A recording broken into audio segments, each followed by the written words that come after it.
ओम शांति। ओम शांति।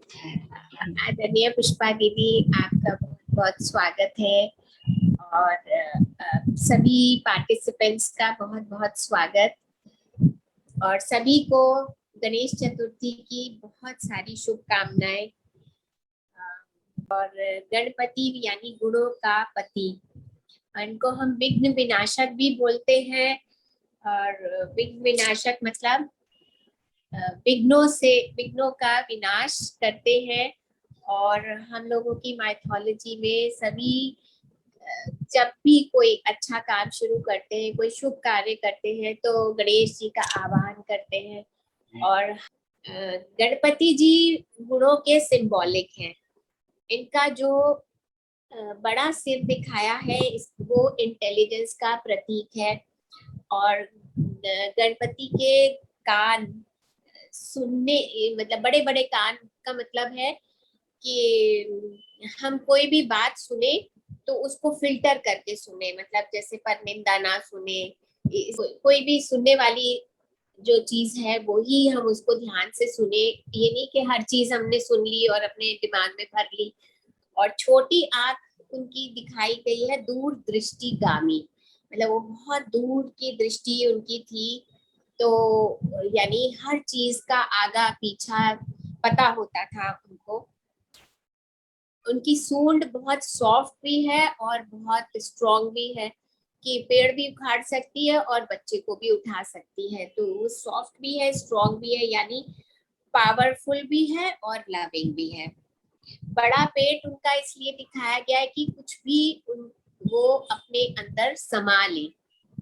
हम लोग जैसे मतलब हमको समाने की एक शक्ति की हम लोग अक्सर बात करते कि, तो वो गणेश जी का पेट उस चीज का सिंबॉलिक है कि हम कुछ भी अपने अंदर समा सकते, किसी भी चीज को अपने अंदर भर सकते। ये नहीं कि इधर से हमने उधर ट्रांसफर कर दी बात।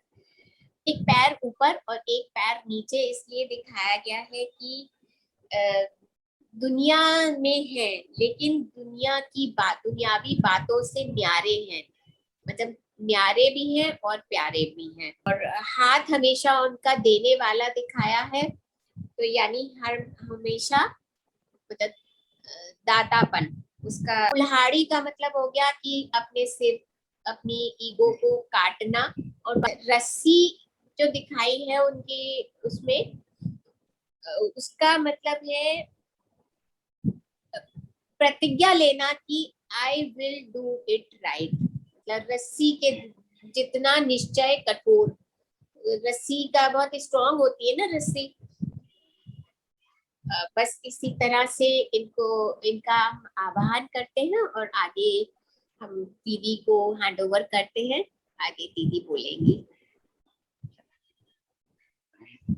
ओम शांति। बहुत बहुत आज सभी को बधाई।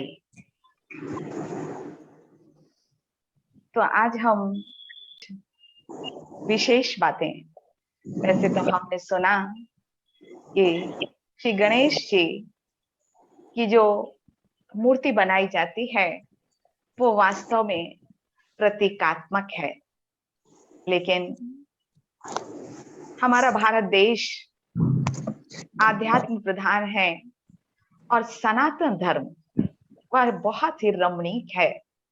इसीलिए दूसरे धर्म भी हमारे धर्म को बहुत एंजॉय करते हैं, क्योंकि हमारे यहाँ कथाएं इतनी रमणीक बनाई हुई हैं, जिससे हर त्योहार बहुत आनंदमय हो जाता है। तो हम खेल खेल में छोटे छोटे से बच्चे भी इस आनंद का अनुभव करते हैं।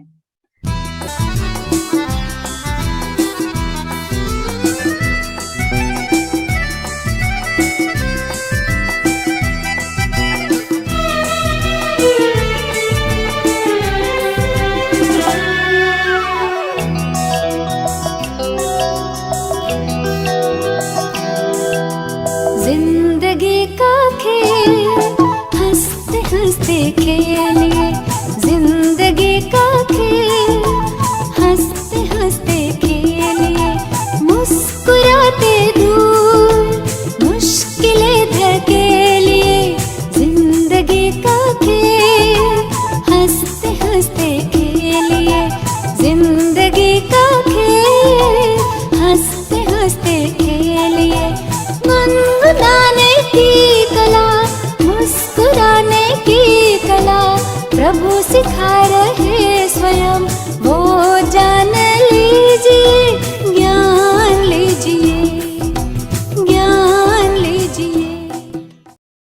गीता की बात कर रहे हैं, कुछ बातें गीता और जो श्री गणेश जी से संबंधित है, आज हम वह थोड़ी बात सुनेंगे। गीता, अभी तक कई लोग ऐसा समझते हैं कि शायद एक ही भगवत गीता है, तो बहुत सारी गीताएं और भी हैं और उनमें है एक गणेश गीता। वैसे तो शिव गीता भी है, यम गीता भी है, राम गीता भी है और एक गणेश गीता है। तो आप लोगों ने सुना है क्या गणेश गीता का नाम? वैसे श्री गणेश जी का जो गीता से संबंध महाभारत के कारण एक तो आता है कि महाभारत कहा जाता है कि जब वेद व्यास जी महाभारत लिखने के उन्होंने सोचा, तो उन्होंने ब्रह्मा जी से कहा कि मुझे लिखने के लिए आप कोई ऐसा बतलाओ, सलाह दो। तो ब्रह्मा जी ने कहा गणेश जी बेस्ट हैं और बुद्धि के देवता माने जाते हैं, तो आप और उनसे लिखवाओ। तो वेद व्यास जी बहुत प्रसन्न हो गए और गणेश जी से रिक्वेस्ट किया। तो गणेश जी ने कहा कि देखो, मैं मानता हूं और मैं लिख भी दूंगा, लेकिन एक बात है कि तुम रुकना नहीं बिल्कुल। आप अगर अगर आप बोलना आप रुक जाओगे तो फिर मैं भी उठ जाऊंगा। तो अब वेद व्यास जी ने तो शर्त मान ली और इस तरह से कहा जाता कि उन्होंने स्टार्ट किया। जब लिखना स्टार्ट किया तो रात दिन लिखते रहे और उनका टेम्परेचर बढ़ गया। जब बढ़ गया तो वेद व्यास जी ने उन्हें मिट्टी का लेप लगा दिया। अब 10 दिन बाद अनंत चतुर्दशी के दिन कहते हैं कि वो पूरी हो गई महाभारत। तो उसके बाद भी वो उनका टेम्परेचर कम नहीं हुआ, तो उन्होंने श्री गणेश जी को पानी में जाकर शीतल किया, डुबो दिया। तो उसकी ही यादगार कहते हैं कि अनंत चतुर्दशी या विसर्जन के रूप में मनाई जाती है। ये तो चूंकि बुद्धि के देवता हैं और ये एक कथानक एक तरफ है जो कि महाभारत के लिए कहा जाता और भगवत गीता उसका एक पार्ट है, तो उसके लिए भी माना जाता है कि उन्होंने ही लिखा है। अब एक दूसरी तरफ जो गणेश गीता, वो एक गणेश पुराण का एक पार्ट है। इसमें कैसे सुनाया, गणेश गीता क्या है या कुछ अलग है? वैसे जितनी भी गीताएं प्रचलित हैं उसमें आपस में संवाद है। वास्तव में हमने पहले ही सुना है कि गीता आत्मा और परमात्मा के बीच में संवाद है और उसको ही सबसे पहले श्री कृष्ण अर्जुन के रूप में लिखा गया और फिर धीरे धीरे इसी प्रकार अन्य गीताएं भी संवाद के रूप में बनाई गई। तो गणेश पुराण का जो एक पार्ट है वो भी गणेश गीता है और उसमें लगभग 11 अध्याय हैं और 414 श्लोक हैं। तो 11 अध्यायों में भी वही बात बतलाई हुई है जो श्रीमद् भगवत गीता में बतलाई हुई है। तो श्री गणेश जी ने किसको सुनाया? ये कहा जाता है कि राजा वरेण्य को उन्होंने गीता ज्ञान दिया। तो ये भी कथानक वैसे ही बनाया गया है क्योंकि गजानन के रूप में उनको बुद्धि का देवता माना जाता है। तो ऐसे कहा जाता, शास्त्रों में उसमें ही लिखा हुआ है, गणेश पुराण में ही, कि देवता लोग बहुत परेशान हो गए थे राक्षस सिंदूरा नाम के दैत्य से। ब्रह्मा जी गणेश जी को कहते हैं कि अब आप जाओ भाई, इनका उद्धार करना है। तो उन्होंने पार्वती जी के से गजानन के रूप में जन्म लिया और जैसे कि श्री कृष्ण का जन्म बताया जाता है वैसा ही बतलाया जाता है कि राजा वरेण्य की जो पत्नी थी उन्होंने भी एक पुत्र को जन्म दिया और वहां जो एक राक्षसी थी वो उस पुत्र को लाकर चुरा कर ले जाती है, क्योंकि जो उनकी पत्नी थी पुष्पिका, उनको बहुत पेन हो रहा था, वो बेहोश हो गई थी। तो इस तरह से वो राक्षसी चुरा कर ले जाती है और फिर शिव जी गजानन जी को राजा वरेण्य जी के पास ले आते हैं। और फिर उनको राजा वरेण्य जी वो सोचते हैं ये कैसा हमारे यहाँ बच्चा पैदा हो गया, क्योंकि हमेशा हाथी का सूंड बतलाते हैं ना, तो प्रतीकात्मक है, स्टोरी भी प्रतीकात्मक है। तो उस तरह से वो जंगल में उनको छोड़ के आते हैं। फिर बाद में पता चलता है, लोग कहते हैं अरे वो तो गणेश जी हैं, गजानन जी स्वयं है। तो फिर वह जाकर माफी मांगते हैं, क्योंकि फिर ये गजानन जी ये गीता ज्ञान देते हैं। तो कहने का अर्थ कि बहुत सारी गीताएं हैं, लेकिन उसका जो फोकस है, जो उद्देश्य है, वो बिल्कुल एक है, जो हमें समझना पड़ेगा।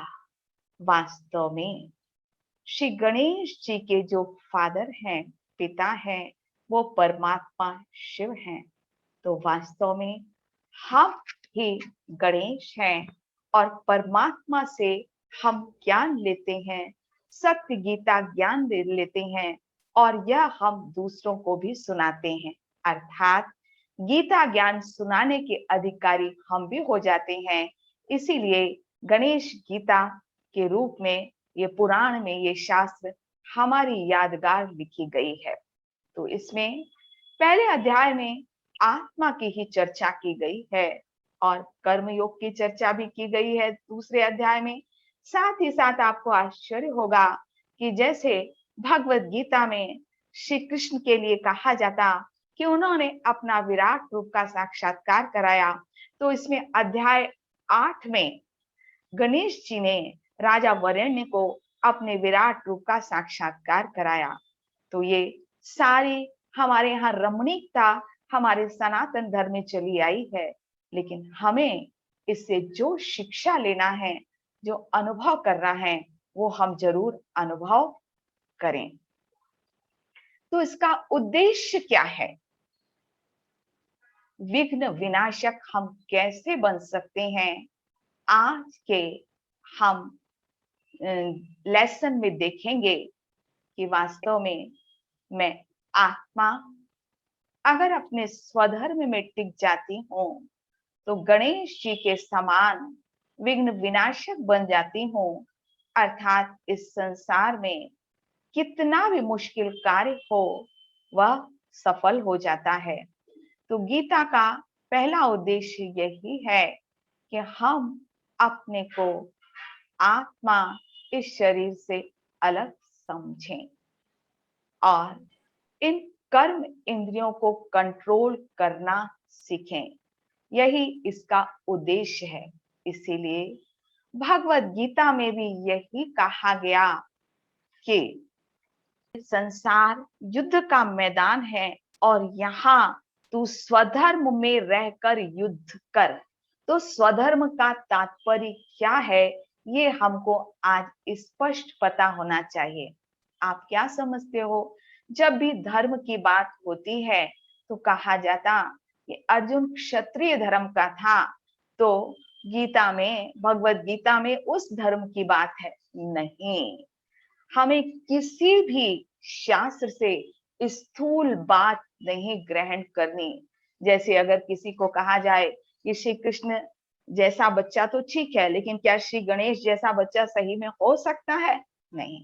इसका तो आध्यात्मिक अर्थ जैसे कि बतलाया कि इसका अर्थ यही है कि जब हम आत्माएं अपने स्वधर्म को भूल जाती हैं, अपने शिव पिता को भूल जाती हैं, तब हमारा गला या सिर हमारा स्वयं परमात्मा काटते हैं और हाथी का सिर रखते हैं। हाथी का सिर जो कि बुद्धि का प्रतीक माना जाता है, विशाल बुद्धि का प्रतीक माना जाता है।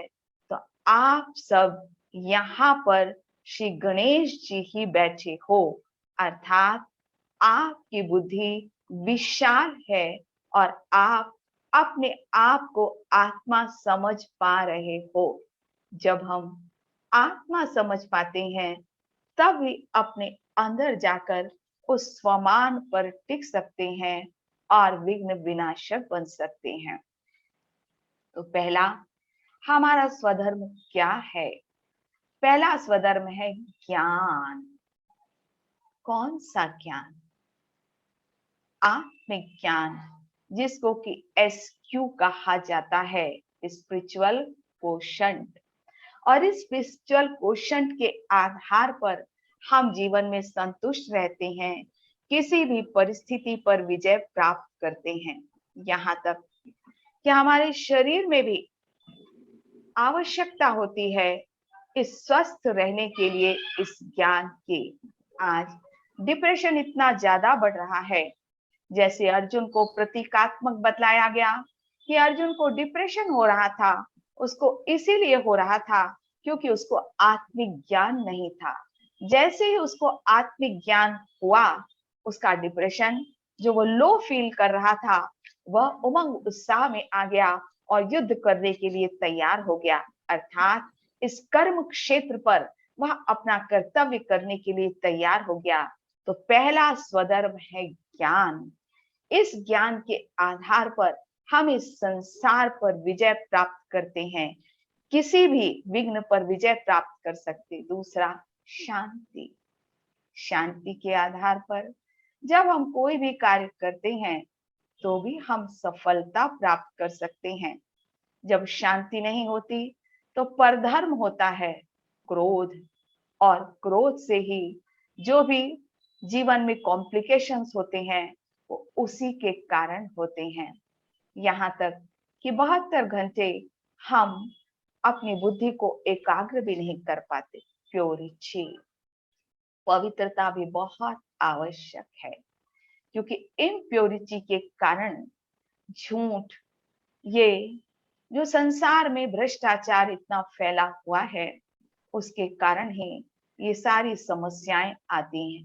प्यार, ऐसा प्यार अनकंडीशनल जो कि आत्मा का स्वधर्म है, और उसके कारण हम हर व्यक्ति पर भी जीत पा सकते हैं और हर कार्य में सफल हो सकते। खुशी, खुशी जैसी खुराक नहीं। खुशी भी हमारे जीवन में बहुत आवश्यक है, जो अंदर मिलती है और हम ढूंढते हैं बाहर, तो बाहर ये खुशी नहीं मिल सकती। शक्ति, शक्ति भी बहुत आवश्यक है, क्योंकि बिना शक्ति के आत्मशक्ति कहा जाता कि अपनी आत्मशक्ति बढ़ाओ, आप किसी भी क्षेत्र में सफलता प्राप्त करोगे। ब्लिस, आनंद। तो देखिए, एक तो विघ्न हमारे शरीर से भी आता है। अगर हम बीमार रहते हैं तो क्या होता है, तो भी हमको थोड़ी थोड़ी बात में चिड़चिड़ाहट होती है, क्रोध आता है और फिर कोई भी कार्य करने का मन नहीं करता। तो अगर हम ध्यान से देखेंगे तो हर अंग को वैसे 7 गुणों की आवश्यकता होती है, लेकिन एक अंग को खास एक गुण की आवश्यकता होती है। तो पहला हमने क्या सुना? ज्ञान। ये हमारा स्वधर्म है। तो ज्ञान में अगर हम टिक जाते हैं, आत्मिक शक्ति हमारी बढ़ जाती है, तो मस्तिष्क की जो भी बीमारियां, जैसे साइकोसिस, शिजोफ्रेनिया, डिप्रेशन, लो फीलिंग, ये सब खत्म हो जाता है। और पवित्रता हमारी इम्यूनिटी पावर बढ़ाने के लिए बहुत आवश्यक है। तो हमारी रोग प्रतिकारक शक्ति भी बढ़ जाती है। भगवत गीता कहती है, स्वधर्म अर्थात आत्मिक धर्म। शांति, शांति किस अंग को आवश्यक होती है? हमारी श्वसन प्रणाली को। जब हम शांति की शक्ति को बढ़ाते हैं तो हमारे जो अस्थमा और जो भी बीमारी, अभी कोरोना आया था ना, तो कोरोना में कौन सा सिस्टम इन्वॉल्व था? ये फेफड़े ही तो इन्वॉल्व थे ना। तो हमारी शांति की शक्ति बढ़ती है और हमारे फेफड़े मजबूत होने लगते हैं। खुशी कौन सी अंग को आवश्यक होती है? हमारी जो पाचन तंत्र प्रणाली है, जो इंटेस्टाइन है। तो कहते खुशी जैसी खुराक नहीं। अर्थात अगर खुश हैं तो हमारी आंतें भी ठीक रहती हैं, हमको कॉन्स्टिपेशन नहीं होता, डायरिया नहीं होता, आंतों के इन्फेक्शन कम होते हैं। प्रेम, प्रेम कौन से अंग को आवश्यक है? हृदय, हृदय को आवश्यक है। तो अगर आप हृदय को स्वस्थ रखना चाहते हैं, आजकल आपने देखा ना, हार्ट अटैक कितना ज्यादा बढ़ गया है, किसी को भी यंग एज में हो जाता है। अब हमारे अंदर अनकंडीशनल लव, जो निस्वार्थ प्यार होता है, वो धीरे धीरे कम हो गया है। आजकल जब बच्चा जन्म लेता है ना, तो उसको भी हार्ट में छेद हो जाता है। ऐसा क्यों होता है? बहुत सारे कंजेनाइटल हार्ट डिजीज बढ़ गई हैं। उसका कारण आपको पता है? क्योंकि आत्मा अजर है, अमर है, अविनाशी है। तो जब व्यक्ति शरीर छोड़ता है, तो मान लीजिए पिछले जन्म में आपने बूढ़े होकर शरीर छोड़ा और उस समय आप दुखी थे, अशांत थे, आपके अंदर प्रेम की कमी थी, तो अगले जन्म में गर्भ से ही बच्चे की छेद हो जाएगा, क्योंकि आत्मा तो दूसरे गर्भ में आती है ना। इसीलिए इसका यही रहस्य है कि क्यों कोई बच्चा बचपन से ही बीमार होता है। मतलब पिछले जन्म से भी अगर हम इन स्वधर्म की कमी में शरीर छोड़ते हैं तो बीमारी के रूप में आता है। तो कम से कम इस जन्म में हम इन स्वधर्म को बढ़ाएं, तो कभी भी आज भी अगर हम शरीर छोड़ें तो अगले जन्म तो हमारा अच्छा हो ना। तो ये कितना बड़ा रहस्य है स्वधर्म का, कि हम शरीर की बीमारी पर भी विजय प्राप्त कर सकते हैं, जो एक बहुत बड़ा विघ्न के रूप में आता है। आनंद, आनंद भी बहुत आवश्यक है। हमारा जो जेनेटल सिस्टम है, उसके लिए भी आनंद की आवश्यकता होती है। शक्ति, पावर, अगर हमारी आत्मिक शक्ति मजबूत है तो आपकी हड्डियां भी मजबूत होंगी, आपकी मांसपेशियां भी मजबूत होंगी। इसलिए इस सब का अभ्यास करना, प्रैक्टिस करना और इस स्वधर्म को बढ़ाना। जब हम मेडिटेशन करते हैं ना, अपने को आत्मा समझते हैं, तो उस समय ये अभ्यास करते हैं। अभी हम थोड़ा अभ्यास भी करेंगे और इन सभी गुणों की जो आवश्यकता होती है, जिसको कहते हैं एक्सक्रीटरी सिस्टम या उत्सर्जन तंत्र प्रणाली, जिसमें कि किडनी आती है हमारी, है ना, और पेशाब की थैली आती है। तो देखिए शरीर को भी स्वस्थ रखना कितना आवश्यक है। तो आज भगवान के हम बच्चे गणेश बन गए, प्रतीकात्मक बन गए। तो हम इस स्वधर्म में रहकर अपने गुणों को बढ़ाएं और हमारे शरीर के जो सबसे बड़े विघ्न, क्योंकि आज व्यक्ति स्वस्थ रहना चाहता है, तो स्वस्थ शरीर बहुत आवश्यक है। तो अपने आप स्वधर्म को बढ़ाओ और आप इस विघ्न से पार हो जाओगे। तो गणेश जी को बुद्धि के देवता कहा जाता है, विजडम के देवता कहा जाता है। तो बुद्धि क्या मस्तिष्क में होती है? नहीं। कहाँ होती है? आत्मा में होती है। तो आत्मा का पाठ है मन, बुद्धि और संस्कार। तो जब हम अपने को आत्मा समझते हैं तो हमारा EQ भी बढ़ जाता है, हमारा इंटेलेक्ट या कहते हैं डिसीजन पावर बढ़ जाता है। तो आज के दिन हमें गणेश जी जैसे बनना है। बड़े बड़े कान है ना हमारे, और हम बड़े ध्यान से सुन रहे हैं। आप सब ध्यान से सुन रहे हो, क्योंकि आप विघ्न विनाशक बनने वाले हो, अपने शरीर के विघ्न। और जहां भी आप जाते हो तो आपका स्वधर्म है ना, शांति में जाते हो तो चारों तरफ शांति फैल जाती है। तो चलिए हम स्पिरिचुअल लीडर, आज हम जैसे लीडर कहा जाता है ना श्री गणेश जी को, देवताओं में सबसे आगे इन्हीं की पूजा की जाती है। तो आज भगवत गीता के माध्यम से हमने ये सीखा कि हम अब लीडर बन रहे हैं, और लीडर बनने के लिए इन स्वधर्मों की आवश्यकता है। तो हम 5 मिनट, है ना, एक स्वधर्म की प्रैक्टिस करते हैं। ठीक है, ज्ञान की प्रैक्टिस करते हैं, क्योंकि श्री गणेश जी ज्ञान और बुद्धि के देवता माने जाते हैं। तो हम सब आज बुद्धि अपनी इसको गजानन हम ही बन जाते हैं, है ना। हमारा विशाल जो सिर बन जाता है, अर्थात बुद्धिमान बन जाते हैं। तो चलिए थोड़ा सा हम अंदर की यात्रा करते हैं। आराम से बैठते हैं, गहरी श्वासें लीजिए,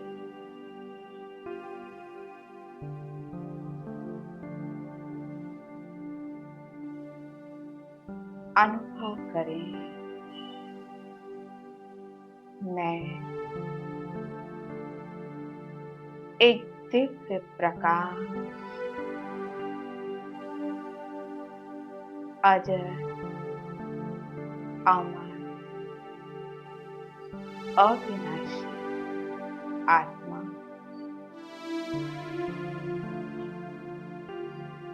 दोनों आईब्रोज के बीच फील मैं पावरफुल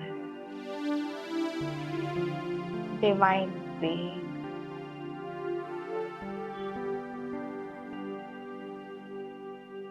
मेरा इन कर्म इंद्रियों पर पूरा अधिकार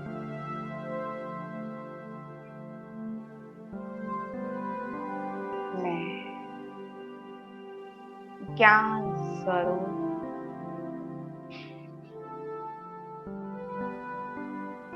आज मुझे ज्ञान हुआ कि मैं इस संसार में लीडर हूं, श्रेष्ठ संकल्पों की क्रिएटर, महान विशेष श्री गणेश जी के सारे गुण मेरे अंदर इमर्ज हुए। फील करें सेंटर ऑफ फोरहेड से पावरफुल रेज निकल आपका मस्तिष्क चार्ज हो रहा है।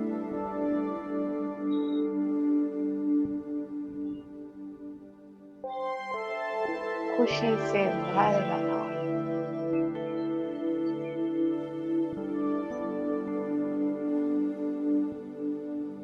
ये पावरफुल रेज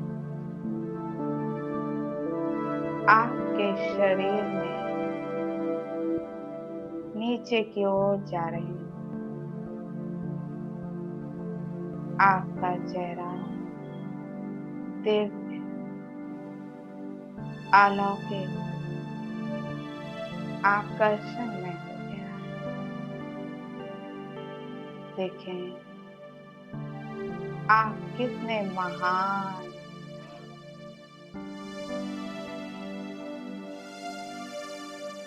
ये पावरफुल रेज आपके हृदय में पहुंचकर लंग, बैक और नीचे पैरों चारों पावरफुल और आप फैल गया।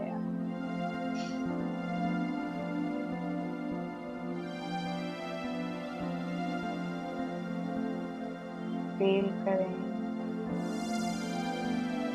अपने इस ऑरा को, प्रकाश को,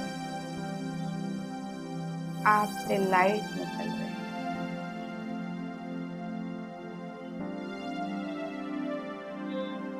आपको भगवान ने गजानन बना दिया, महान बना दिया, दिव्य बना दिया। आप विघ्न विनाशक बन रहे हैं।